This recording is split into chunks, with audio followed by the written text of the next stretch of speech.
100 দিনের বকেয়া বন্টনে সতর্ক নবান্ন। অর্থাৎ যার 100 দিনের টাকা যার পাওয়ার কথা, সেই 100 দিনের টাকা যেন তারই অ্যাকাউন্টে পড়ে, যাতে অন্য কোথাও না পড়ে, কোথাও কোনো রকম যাতে কারচুপি না হয়, তা কড়াভাবে দেখার নির্দেশ দেওয়া হচ্ছে। কী নির্দেশ, কিভাবে বন্টনের জন্য ব্যবস্থা নেওয়া হচ্ছে জানবো। আমার সঙ্গে সোমরাজ প্রতিনিধি রয়েছেন সরাসরি। সোমরাজ,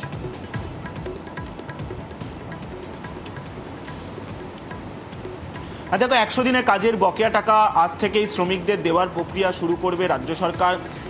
যেটা জানা যাচ্ছে, নবান্ন সূত্রে আজই বিভিন্ন জেলা শাসকদের গুরুত্বপূর্ণ নির্দেশ দেওয়া হয়েছে 100 দিনের কাজের বকেয়া টাকা দেওয়া নিয়ে। বলা হয়েছে যে সমস্ত শ্রমিকদের ব্যাংক অ্যাকাউন্ট ভেরিফাইড হয়েছে এবং সেই ব্যাংক অ্যাকাউন্টের কোনো তথ্যগত ভুল নেই, অর্থাৎ নির্ভুল, তাদের অ্যাকাউন্টেই টাকা পাঠাতে হবে। এবং যাদের অ্যাকাউন্টে নিয়ে অভিযোগ আসছে বা কোনো তথ্যগত অভিযোগ আসছে, সেই অ্যাকাউন্টগুলিকে পুনরায় ভেরিফাইড করতে হবে, অর্থাৎ পুনরায় সেগুলিকে সঠিকভাবে ভেরিফিকেশন করতে হবে। এবং যতক্ষণ না পর্যন্ত নিশ্চিত হওয়া যাচ্ছে যে সেই শ্রমিকের ব্যাংক অ্যাকাউন্ট, ততক্ষণ পর্যন্ত টাকা দেওয়া যাবে না। এই মর্মে নির্দেশ দেওয়া হয়েছে নবান্নের তরফে বিভিন্ন জেলা শাসকদের। 100 দিনের কাজের টাকা দেওয়া নিয়ে যে বকেয়া টাকা, সেই বকেয়া টাকা দেওয়া নিয়ে যাতে কোনো দুর্নীতি বা অনিয়মের অভিযোগ না ওঠে, তার জন্য বারবার জেলা শাসকদের সতর্ক করা হচ্ছে।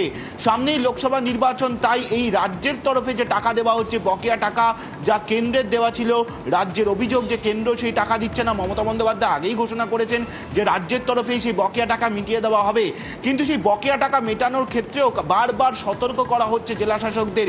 তাদের বারবার নির্দেশ দেওয়া হচ্ছে যে তারা যেন ব্যাংক অ্যাকাউন্টগুলিকে সঠিকভাবে চিহ্নিত করেন। এরকম বহু অভিযোগ আসছে যেখানে দেখা যাচ্ছে ব্যাংক অ্যাকাউন্টের তথ্যে অনেক ভুল রয়েছে। তাই যাতে যাদের একমাত্র নির্ভুল অ্যাকাউন্ট, তাদেরকেই আজ থেকে টাকা দেওয়ার প্রক্রিয়া শুরু করতে, পাশাপাশি কন্ট্রোল রুম চালু করারও নির্দেশ দেওয়া হয়েছে বিভিন্ন জেলা শাসকদের। আজ থেকেই কন্ট্রোল রুমে যে অভিযোগগুলি আসবে, সেই অভিযোগগুলি নিষ্পত্তি দ্রুত করতে হবে।